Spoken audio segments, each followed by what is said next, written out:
আলহামদুলিল্লাহ 2026 সালের আশুরার দিন চলে এসেছে। আজকে শুক্রবারে মুহররম মাসের 10 তারিখ।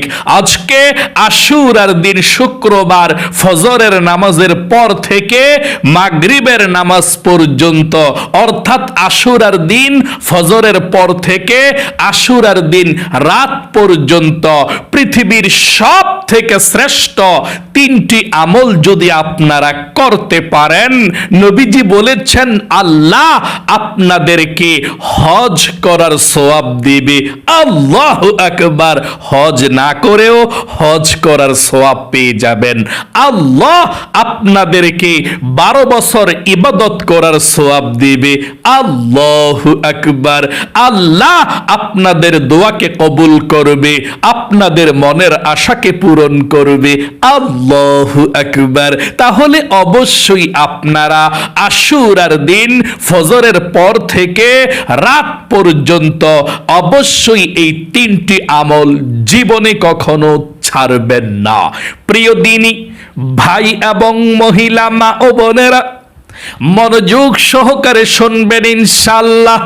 আশুরার দিন 2026 সালের আজকে শুক্রবার, আশুরার দিন ফজরের নামাজের পর থেকে রাত পর্যন্ত 3টি আমল যদি করতে পারেন, আপনি ভাগ্যবান হয়ে যাবেন। আল্লাহ রাব্বুল আলামিনের কাছে যা চাইবেন 2 হাত উঠিয়ে আল্লাহ তাই দিয়ে দিবে। যেই দোয়া করবেন আল্লাহ রাব্বুল আলামিন সেই দোয়া কবুল করবে, আপনাদের মনের আশাকে আল্লাহ পূরণ করবে। আমি 3টি আমলের কথা বলে দেব। এই 3টি আমল কিভাবে করবেন বলে দেব, এবং আশুরার দিন আপনারা আজকে শুক্রবারে দিনে অথবা রাতে কিভাবে আশুরার নামাজ পড়বেন, আমি আশুরার নামাজের নিয়ম কানুনটাও বলে দেব। আশুরার নামাজ কিভাবে নিয়ত করবেন, আরবি নিয়ত না পারলে বাংলা নিয়ত করে, এবং আশুরার নামাজ কোন সূরা দিয়ে পড়বেন, কত রাকাত করবেন, মুনাজাত কিভাবে করবেন, একদম সহজে আপনাদেরকে আমি বলে দেব। তাই মনোযোগ সহকারে ভিডিওটি দেখার জন্যে আমার প্রত্যেকটা ভাই এবং মহিলা মা বোনদেরকে আমি অনুরোধ করব। ও মহিলা মা ও বোনেরা, ভাই বোনেরা, আশুরার দিন মুহররম মাসের 10 তারিখ, আজকে শুক্রবার, এমন দিন আল্লাহ আশুরার এই দিনে আসমান এবং জমিন সারা পৃথিবী আল্লাহ রাব্বুল আলামিন আশুরার দিন মুহররমের 10 তারিখে শুক্রবারে সৃষ্টি করেছে। ঘটনাক্রমে ভাগ্যক্রমে 2026 সালের মুহররমের 10 তারিখ আজকে শুক্রবার দিন পড়েছে। আল্লাহু আকবার। শুনুন আরো কি কি ঘটনা ঘটেছে মুহররমের 10 তারিখে, তারপর আপনাদেরকে 3টি আমলের কথা বলে দেব এবং আশুরার নামাজের কথা বলে দেব ইনশাআল্লাহ।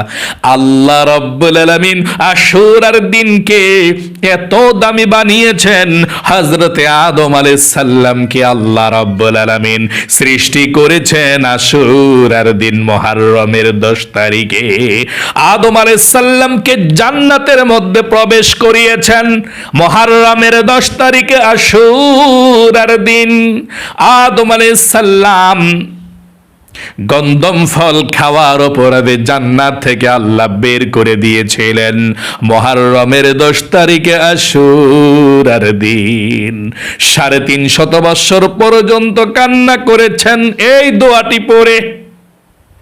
এই দোয়াটি পড়ে কান্না করার পরে 350 বছর পরে আল্লাহ যেদিন ক্ষমা করে দিয়েছেন, তাওবাকে কবুল করেছেন, সেই দিনটাও ছিল মুহররমের 10 তারিখ আশুরার দিন।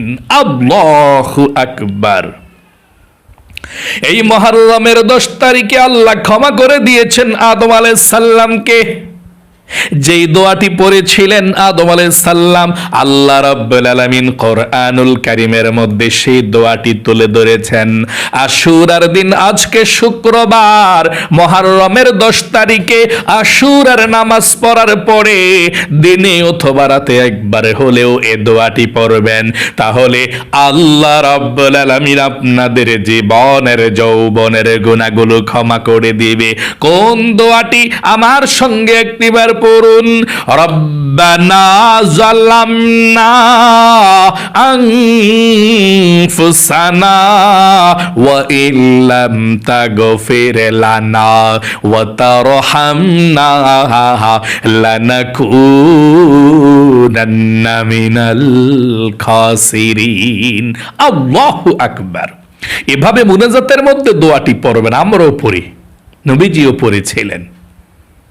শুধু তাই নয়, ইব্রাহিম খলিলকে আল্লাহ রাব্বুল আলামিন আগুনের কুণ্ডলী থেকে বের করেছিলেন মুহররমের 10 তারিখে আশুরার দিন।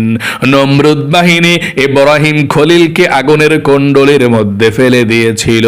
আল্লাহ সাথে সাথে বলেছেন, কুলনা ইয়া নারু কুনি বারদাউ ওয়া সালামান আলা ইব্রাহিম, হে আগুন আমার ইব্রাহিমের জন্য শান্তিময় হয়ে যাও, ফুলের বাগান হয়ে যাও। একদিন নয়, 2 দিন নয়, 40 দিন পর্যন্ত আগুনের কুণ্ডলীর মধ্যে থাকার পরে যেদিন সুস্থ শরীরে সে আগুনের কুণ্ডলী থেকে আল্লাহ বের করেছেন, সেই দিনটাও ছিল মুহররমের 10 তারিখ, আশুরার দিন। ইউনুস নবী মাছের পেটের মধ্যে চলে গিয়েছিল। একদিন নয়, 2 দিন নয়, 40 দিন পর্যন্ত মাছের পেটের মধ্যে ছিল। একটি দোয়া পাঠ করার কারণে আল্লাহ সেই মুসিবত থেকে, মাছের পেট থেকে বের করেছে। আর সেই দোয়াটির নামই হচ্ছে দোয়া ইউনুস। 40 দিন মাছের পেটের মধ্যে থেকে এই দোয়াটি পড়েছিল। যেদিন মাছের পেট থেকে আল্লাহ বের করেছেন, সেই দিনটাও ছিল মুহররমের 10 তারিখ, আশুরার দিন। এই আশুরার দিনটা অনেক বেশি দামি। ইউনুস নবী মাছের পেটের মধ্যে থেকে এই দোয়াটি পড়েছিলেন, দোয়া ইউনুস বলা হয়। আল্লাহ বলেছেন শুধু ইউনুস নবী নয়, বিপদের মধ্যে পড়ে, বালা মুসিবতের মধ্যে পড়ে যদি কেউ এই দোয়া ইউনুস পাঠ করতে পারে, আল্লাহ তাআলা দোয়া ইউনুসের বরকতে আল্লাহ বিপদ আপদ বালা মুসিবত গুলোকে দূর করে দিবে। দোয়া ইউনুসটা আপনারা পাঠ করবেন কিভাবে? আমার সঙ্গে বলুন।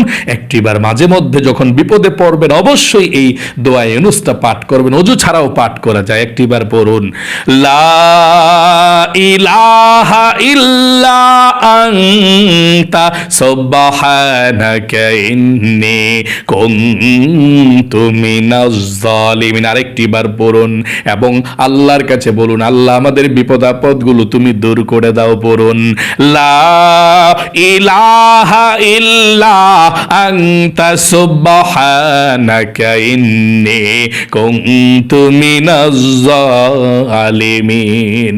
এভাবে আপনি পাঠ করবেন। হযরত নূহ আলাইহিস সালামকে আল্লাহ তাআলা বাঁচিয়েছিলেন, কিস্তির মধ্যে উঠিয়ে মহাপ্লাবন দিয়েছিলেন। আল্লাহ তাআলা মহাপ্লাবনের কারণে এই কাফের মুশরিকরা মরে সব শেষ হয়ে গিয়েছিল পানির নিচে পড়ে। আর নূহ আলাইহিস সালাম এবং তিনার অনুসারীদেরকে আল্লাহ কিস্তির মধ্যে ওঠানোর জন্য বললেন। কিস্তির মধ্যে ওঠানোর পরে 40 দিন পর্যন্ত নৌকা ভাসতে ভাসতে জ্যোতি নামক পাহাড়ের কাছে গিয়ে অবস্থান করলো।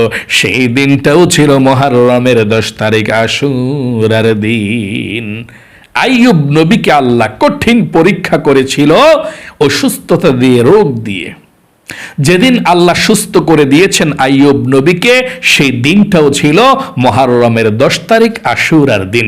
এবং মূসা নবীকে ফেরাউনের হাত থেকে বাঁচিয়েছিল এবং ফেরাউনকে পানির মধ্যে চুবিয়ে মেরেছিল আল্লাহ তাআলা মুহররমের 10 তারিখ, আশুরার দিন। সর্বশেষ নবীজির কলেজের টুকরা হযরত ইমাম হুসাইন রাদিয়াল্লাহু তাআলা আনহু শাহাদাত বরণ করেন কারবালার প্রান্তরে এই মুহররমের 10 তারিখ, আশুরার দিন। এই পৃথিবীর মধ্যে অনেকেই মারা গিয়েছেন সে কারবালার প্রান্তরের ময়দানে। সবার জন্য আপনারা আশুরার দিন দোয়া করবেন, নামাজ পড়ে ইনশাআল্লাহ। আশা করি আপনারা বুঝতে পেরেছেন, জানতে পেরেছেন কেমন সম্মানিত দিন আশুরার দিন। আর 2026 সালের আশুরার দিন আজকে শুক্রবার, জুন মাসের 26 তারিখ। আজকে শুক্রবার দিন হচ্ছে আশুরার দিন, মুহররম মাসের 10 তারিখের দিন। আজকে আপনি আশুরার নামাজ পড়বেন। আজকে আশুরার দিন ফজরের নামাজের পর থেকে রাত পর্যন্ত আপনি 3টি আমল করবেন ইনশাআল্লাহ। নবীজি বলেছেন, 1 নম্বরে যে আমলটা যদি আপনি করতে পারেন, আপনি হজ না করলেও আল্লাহ একটি বড় হজ করার সওয়াব দিবে, আরেকটি ওমরা হজ করার সওয়াব আল্লাহ রাব্বুল আলামিন দিয়ে দিবে। আপনাকে একটি বড় হজ আর একটি ওমরা হজ করার সওয়াব আল্লাহ আমল নামার মধ্যে লিখে দিবে। আল্লাহু আকবার। তাহলে এই আমলটি কোন আমল শুনুন। এই আমলটি হলো, নবীজি বলেছেন তোমরা ফজর নামাজটা পড়ার পরে ওই জায়গার মধ্যে বসে জিকির আজকার করবা সূর্য ওঠার 20 মিনিট পরে। সূর্য ওঠার 20 মিনিট পরে আপনারা সূর্য ওঠার 20 মিনিট পরে 2 রাকাত ইশরাকের নামাজ পড়বেন। সূর্য ওঠার 20 মিনিট পরে আপনি 2 রাকাত ইশরাকের নামাজ পড়বেন। তাহলে একটি বড় হজ করার সওয়াব আল্লাহ আপনাকে দিবে, আরেকটি ছোট ওমরা হজ করার সওয়াব আল্লাহ আমল নামার মধ্যে লিখে দিবে। আল্লাহু আকবার। তাহলে আপনারা যারা ফজরের নামাজ পড়া বসে থাকতে পারবেন না, তাদেরকে আমি সময়টা বলে দিচ্ছি, কয়টা বাজে আপনি এই নামাজটা পড়তে পারবেন। কাজকর্ম করলেন ফজর নামাজ পড়া, কিন্তু কয়টা বাজে পড়তে পারবেন? শুক্রবার আশুরার দিন সকালে ইশরাকের নামাজটা শুনুন। ইশরাকের শুক্রবারে না পড়তে পারলে শনিবারে হলেও পড়বেন ইনশাআল্লাহ এই ইশরাকের নামাজটা। সকাল আপনি 5:30 থেকে আপনি নামাজটা পড়তে পারবেন। 5:30 থেকে, কয়টা থেকে? 5:30 থেকে, অথবা 6টা থেকে পড়লেন। কয়টা বাজে? 6টা বাজে পড়লেন। 6টা বাজে পড়তে পারবেন, 7টায় পড়তে পারবেন, 8টায় পড়তে পারবেন। 8টা বাজার আগে আগে অথবা 8টার মধ্যে আপনি নামাজটা পড়ে ফেলবেন। 6টা বাজেই পড়েন, 6টায়, 6:30টায় অথবা 7টায় আপনারা পড়বেন ইনশাআল্লাহ। এই নামাজটা সূর্য ওঠার 20 মিনিট পরে পড়তে হয়। তাহলে আপনি 5:30 থেকে পড়তে পারবেন। 6টায় পড়লে ভালো, 6টায়, 6:30টায়, 7টায়, এই সময়টাতে রৌদ্র ওঠার আগে আগে, রৌদ্র যে ওঠার আগে আগে এই নামাজটা পড়ে ফেলবেন ইনশাআল্লাহ, 8টা বাজার আগে আগে। আশা করি বুঝতে পেরেছেন। 2 রাকাত করে 4 রাকাত নামাজ পড়বেন ইশরাকের নামাজ। তাহলে আল্লাহ একটি বড় হজের সওয়াব আল্লাহ আপনাকে দিবে, আরেকটি ওমরা হজ করার সওয়াব আপনাকে আল্লাহ দিবে। শুক্রবার আশুরার দিন নাও পড়তে পারলে শনিবারে হলেও পড়বেন, আল্লাহ সওয়াব দিবে। আশুরার দিনে আপনি এই আশুরার দিন নামাজটা পড়বেন, ইশরাকের নামাজ 2 রাকাত করে 4 রাকাত নামাজ পড়বেন। আপনি যে কোনো সূরা দিয়ে নামাজটি পড়তে পারেন। 2 রাকাত পড়ে সালাম ফিরাবেন, আবার দাঁড়িয়ে আবার নিয়ত করে 2 রাকাত পড়বেন। এটার বাংলা নিয়তটা হচ্ছে, আপনি এভাবে করবেন এই ইশরাকের নামাজের নিয়তটা, আমি কিবলামুখী হয়ে 2 রাকাত ইশরাকের নফল নামাজ আদায় করছি, আল্লাহু আকবার, এভাবে। আবারও বলছি, আমি কিবলামুখী হয়ে 2 রাকাত ইশরাকের নফল নামাজ আদায় করছি, আল্লাহু আকবার, এভাবে। 2 নাম্বার যে আমলটি আপনি আশুরার দিনে আশুরার নামাজ কিন্তু অবশ্যই পড়বেন। অনেকে আছেন আশুরার নামাজ আপনারা পড়তে পারেন না, আশুরার নামাজটা অবশ্যই পড়বেন। আল্লাহর নবীজি বলেছেন, আশুরার দিন আল্লাহ রাব্বুল আলামিন বিশেষ রহমত নাজিল করে। এবং আশুরার দিন যদি আপনি আশুরার নামাজ পড়ে কিছু দোয়া পড়ে আল্লাহর কাছে মোনাজাত করতে পারেন, যেই দোয়া করবেন সেই দোয়া আল্লাহ কবুল করবে, মনের আশা পূরণ করবে, আপনার বিপদ আপদ বালা মুসিবত গুলো দূর করে দিবে। এই আশুরার নামাজটা আপনি আজকে শুক্রবার আশুরার দিন পড়বেন, না হয় আশুরার রাত শুক্রবার রাতে পড়বেন। আপনি আশুরার নামাজ আপনি কত রাকাত পড়বেন? আপনি 2 রাকাত থেকে শুরু করে যত রাকাত মন চায় তত রাকাত পড়তে পারেন। 2 রাকাত, 4 রাকাত, 6 রাকাত, 8 রাকাত, 10 রাকাত, 12 রাকাত, যত রাকাত মন চায় আপনি পড়তে পারেন। তবে কমপক্ষে 2 রাকাত আশুরার নামাজ অবশ্যই পড়বেন, বছরে একটা নামাজ। আচ্ছা, এই আশুরার নামাজের নিয়তটা আপনাকে কিভাবে করতে হয় সেটা জানতে হবে। আশুরার নামাজের নিয়তটা আপনি আরবিতেও করতে পারেন, বাংলাতেও করতে পারেন। যদি আরবিতে করতে চান এভাবে করবেন, আমি বাংলাটাও বলে দেব, আরবিটা শুনুন। নাওয়াইতু আন উসাল্লিয়া লিল্লাহি তাআলা রাকাতাই সালাতিল আশুরা নফলি মুতাওয়াজ্জিহান ইলা জিহাতিল কাবাতি শরীফাতি আল্লাহু আকবার। আবারও বলছি আরবিটা, তারপরে বাংলাটা বলে দেব।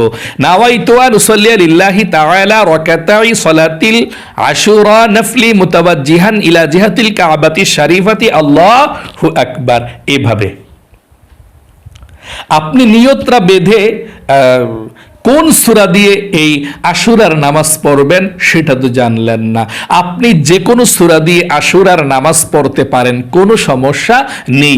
একেবারে সহজ নিয়মটা বলে দিচ্ছি। আপনি শুধু নিয়তটা আশুরার করবেন। এছাড়া অন্যান্য 2 রাকাত নফল নামাজ, সুন্নত নামাজ যেভাবে পড়েন ঠিক সেভাবেই 2 রাকাত নামাজ পড়বেন, আশুরার নফল নামাজ। এভাবে নিয়তরা করবেন। আমার সঙ্গে সঙ্গে নিয়তরা বলুন। আমি কিবলামুখী হয়ে 2 রাকাত আশুরার নফল নামাজ আদায় করছি, আল্লাহু আকবার। আবারও বলছি, আমি কিবলামুখী হয়ে 2 রাকাত আশুরার নফল নামাজ আদায় করছি, আল্লাহু আকবার। আমি আরেকটি বার বলে দিচ্ছি, আমি কিবলামুখী হয়ে 2 রাকাত আশুরার নফল নামাজ আদায় করছি, আল্লাহু আকবার বলে নিয়তরা বাঁধবেন। নিয়তরা বেঁধে আপনি সানা পাঠ করবেন এভাবে, সুবহানাকাল্লাহুম্মা ওয়া বিহামদিকা ওয়া তাবারাকা ইসমুকা ওয়া তাআলা জাদ্দুকা ওয়া লা ইলাহা গায়রুক। তারপরে আউযু বিল্লাহ বিসমিল্লাহ পড়ে সূরা ফাতিহা পড়বেন, মানে আলহামদু সূরাটা পড়বেন। অন্যান্য নামাজে যেভাবে আলহামদু সূরাটা পড়েন, আমিন পর্যন্ত আলহামদু সূরাটা পড়বেন। তারপরে বিসমিল্লাহির রহমানির রহিম পড়ে আলাম তারা বালি ইলাফি কুরাইশ বা আরাইতাল্লাযী একটা সূরা পড়লেই চলে। যে কোনো একটা সূরা পড়া রুকুতে চলে যাবেন। রুকুর মধ্যে গিয়ে 3 বার সুবহানা রাব্বিয়াল আযীম পাঠ করবেন। রুকু থেকে সোজা হয়ে দাঁড়াইবেন, সামি আল্লাহু লিমান হামিদা, সোজা হয়ে দাঁড়িয়ে আপনি রব্বানা লাকাল হামদ বলবেন। তারপরে আপনি সিজদায় চলে যাবেন, আল্লাহু আকবার বলে সিজদায় 3 বার পাঠ করবেন সুবহান রাব্বিয়াল আলা। তারপর আল্লাহু আকবার বলে দুই সিজদার মাঝখানে একটু দেরি করবেন, দেরি কইরা আবার সিজদায় চলে যাবেন আল্লাহু আকবার বলে। আবারও সিজদায় 3 বার বলবেন সুবহান রাব্বিয়াল আলা, এভাবে 3 বার বলবেন। তারপর আপনি আল্লাহু আকবার বলে আবার দ্বিতীয় রাকাতের জন্য দাঁড়িয়ে যাবেন। দাঁড়িয়ে গিয়ে বিসমিল্লাহির রহমানির রহিম পড়ে আলহামদু সূরাটা পড়বেন পয়রা, বিসমিল্লাহির রহমানির রহিম পড়ে কুল হুয়াল্লাহ সূরাটা পড়বেন পয়রা, অথবা যে কোনো একটা সূরা পড়লেই চলে। আমরা কুল হুয়াল্লাহ পড়লাম পয়রা, আপনি রুকুতে চলে যাবেন আল্লাহু আকবার বলে। ওই প্রথমের মতো রুকু সেজদা সব ঠিকঠাক থাকবে, অন্যান্য নামাজের মতোই। আপনার 2 রাকাত পড়ে বসে তাশাহুদ, দুরূদ শরীফ, দয়ামা সূরা আপনি পয়রা সালাম ফিরাবেন। আশা করি বুঝতে পেরেছেন একদম সহজে। অন্যান্য নামাজের মতোই শুধু নিয়তরা করবেন, আশুরার নিয়ত। আবারও আমার সঙ্গে নিয়তরা বাংলাতে বলুন। আমি কিবলামুখী হয়ে 2 রাকাত আশুরার নফল নামাজ আদায় করছি, আল্লাহু আকবার। এভাবে প্রিয় দিনী ভাই এবং মহিলা মা ও বোনেরা, এখন আমি আপনাদেরকে একদম সহজে বলে দেব। আপনারা এভাবে 2 রাকাত নামাজ পড়লেন, 2 রাকাত করে 4 রাকাত আশুরার নামাজ পড়বেন। তারপরে পৃথিবীর সব থেকে শ্রেষ্ঠ দোয়া এবং জিকিরগুলো করে আপনি মুনাজাত করবেন। কোন জিকিরগুলো? মনে করেন সুবহানাল্লাহ, আলহামদুলিল্লাহ, আল্লাহু আকবার, লা ইলাহা ইল্লাল্লাহ, আস্তাগফিরুল্লাহ, সাল্লাল্লাহু আলাইহি ওয়াসাল্লাম। এগুলো প্রত্যেকটা 100 বার করে করে পড়বেন, তারপরে মুনাজাত করবেন। আশা করি আশুরার নামাজটা শিখতে পেরেছেন কিভাবে আপনি পড়বেন। 2 নাম্বার আমলটা চলে গেল। 3 নাম্বারে যে আমলটার কথা বলে দেব, আশুরার দিন মাগরিবের নামাজের পরে আপনি 2 রাকাত করে 6 রাকাত আউয়াবিন নামাজ পড়বেন। আল্লাহর নবীজি বলেছেন আপনার আমল নামার মধ্যে আল্লাহ 12 বছরের ইবাদত করার, নামাজ পড়ার, জিকির করার, কোরআন তালাওয়াত করার 12 বছর করলে যেমন সওয়াব হতো, আল্লাহ রাব্বুল আলামিন 12 বছর আমল করার সওয়াব, ইবাদত করার সওয়াব আমল নামার মধ্যে লিখে দিবে। আল্লাহু আকবার। আশা করি বুঝতে পেরেছেন। তাহলে মাগরিবের নামাজটা পড়ার পরে 2 রাকাত করে 6 রাকাত আউয়াবিন নামাজ পড়বেন। মাগরিবের আপনারা সুন্নত নামাজটা পড়বেন, ফরজ পড়া সুন্নত পড়বেন। তারপরে আপনি 2 রাকাত করে 6 রাকাত আউয়াবিন নামাজ পড়বেন। আউয়াবিন নামাজের নিয়তটা এভাবে করবেন, আমি কিবলামুখী হয়ে 2 রাকাত আউয়াবিনের নফল নামাজ আদায় করছি, আল্লাহু আকবার। এভাবে আউয়াবিনের নামাজের নিয়তটা করবেন। তারপর আপনি যে কোনো সূরা দিয়ে পড়তে পারেন। মোট কথা আশুরার নামাজ, আউয়াবিন নামাজ, ইশরাকের নামাজ সিস্টেমটা কি, শুধু প্রথমে নিয়তটা একটু ভিন্ন করে দিবেন, তারপর আপনার নিয়ম কানুন সিস্টেম একই সিস্টেমে আপনি নামাজ পড়বেন। অন্যান্য নামাজগুলো যেভাবে পড়েন এই নামাজগুলো সেভাবেই পড়বেন ইনশাআল্লাহ। শুধু নিয়তটা প্রথমে আউয়াবিন নামাজের নিয়তটা করবেন যে আমি কিবলামুখী হয়ে 2 রাকাত আউয়াবিন নফল নামাজ আদায় করছি, আল্লাহু আকবার, এভাবে নিয়ত করবেন। তারপরে আপনারা আবার দাঁড়িয়ে যাবেন, 2 রাকাত পরে সালাম ফিরিয়ে আবার দাঁড়িয়ে আবার নিয়ত করে আর 2 রাকাত পড়বেন, সালাম ফিরাবেন, আবার দাঁড়িয়ে আবার 2 রাকাত করে সালাম ফিরাবেন। এভাবে আপনি 2 রাকাত করে 6 রাকাত আউয়াবিন নামাজটা পড়বেন ইনশাআল্লাহ। এই আমলটি পৃথিবীর মধ্যে সব থেকে শ্রেষ্ঠ আমল আপনারা করবেন ইনশাআল্লাহ। এবং আজকে আশুরার দিন সারা দিন আপনাদের নামাজ তো পড়বেন, কিছুক্ষণ পর পরে সুবহানাল্লাহ, আলহামদুলিল্লাহ, আল্লাহু আকবার, লা ইলাহা ইল্লাল্লাহ, আস্তাগফিরুল্লাহ, সাল্লাল্লাহু আলাইহি ওয়াসাল্লাম এই ভুলগুলো পড়তে থাকবেন সারা দিন ইনশাআল্লাহ। কোনো গুনাহের কাজের মধ্যে লিপ্ত হবেন না, টিভি সিনেমা দেখবেন না। আল্লাহ আপনাদের সকলের রোজাকে কবুল করুক। অনেকে রোজা আছেন, আপনাদের সকলকে ভালো রাখুক, বিপদ আপদ দূর করুক। জীবনে একবার হইলেও মক্কা মদিনায় যাওয়ার আল্লাহ তৌফিক আল্লাহ আপনাদেরকে দেখ। সকলে কমেন্ট বক্সের মধ্যে আমিন লিখে দোয়াতে অংশগ্রহণ করবেন এবং ভিডিওতে একটি লাইক দিবেন। আল্লাহ যারা কমেন্ট বক্সের মধ্যে আমিন লিখে দোয়াতে অংশগ্রহণ করেছে তাদেরকে তুমি ধন্য করো, জীবনে একবার হইলেও মক্কা মদিনায় নাও। আমিন। আসসালামু আলাইকুম ওয়া রাহমাতুল্লাহি ওয়া বারাকাতুহু।